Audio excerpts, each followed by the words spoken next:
माझ्यावर प्राणघातक हल्ला झाला तेव्हा कन्नड आणि मराठी भाषिकांनी मला मदत करून रुग्णालयात दाखल केले, असे हल्लाग्रस्त गोजगा ग्रामपंचायत सचिव बसवराज कोडळी यांनी सांगितले।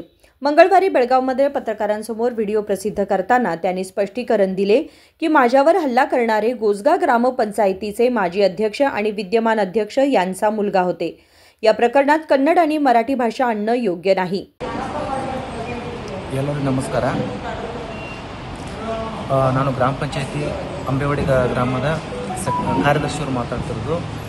ನಿನ್ನೆ ನಡೆತಕ್ಕಂಥ ಈ ಘಟನೆ ನಡೆದಾಗ ಗ್ರಾಮ ಪಂಚಾಯತಿ ಅಂಬೇವಾಡಿಯಲ್ಲಿ ಎಲ್ಲ ಮರಾಠಿ ಭಾಷಿಕರು ಎಲ್ಲ ಕನ್ನಡ ಭಾಷಿಕರು ನನಗೆ ಸಹಾಯ ಮಾಡಿದ್ದು ಆಸ್ಪತ್ರೆಗೆ ಸೇರಿಸುತ್ತಾರೆ। ಹಾಗೂ ಮಾನ್ಯ ತಾಲೂಕು ಪಂಚಾಯತ್ ಸಾಹೇಬರು, ಜಿಲ್ಲಾ ಪಂಚಾಯತ್ ಸಾಹೇಬರು ಮತ್ತು ಪೊಲೀಸ್ ಅಧಿಕಾರಿಗಳು ಹಾಗೂ ಮಾನ್ಯ ಎಲ್ಲ ಸ್ಥಳೀಯ ನಾಗರಿಕರು ಕೂಡ ನನಗೆ ಸಹಾಯ ಮಾಡಿದ್ದು ನನ್ನ ಸಂಪೂರ್ಣ ಬೆಂಬಲವಿದ್ದಾರೆ। ಹಾಗಾಗಿ ಇದು ಯಾವುದೇ ರೀತಿಯಿಂದ ಭಾಷಾ ವ್ಯವಹಾರವಾಗಿರುವುದಿಲ್ಲ। ಹಾಗಾಗಿ ಭಾಷಾ ಪರಿಗಣಿಸಬಾರದು ಮನೆಯ ಕೈಯಿಂದ ಕೇಳಿಕೊಳ್ಳುತ್ತೇನೆ। सर्व भाषिकांनी मला मदत केली आणि रुग्णालयात भरती करण्यासाठी पुढे आले असे त्यांनी सांगितले। विनोद कोलकार, KMM मराठी, बेळगाव।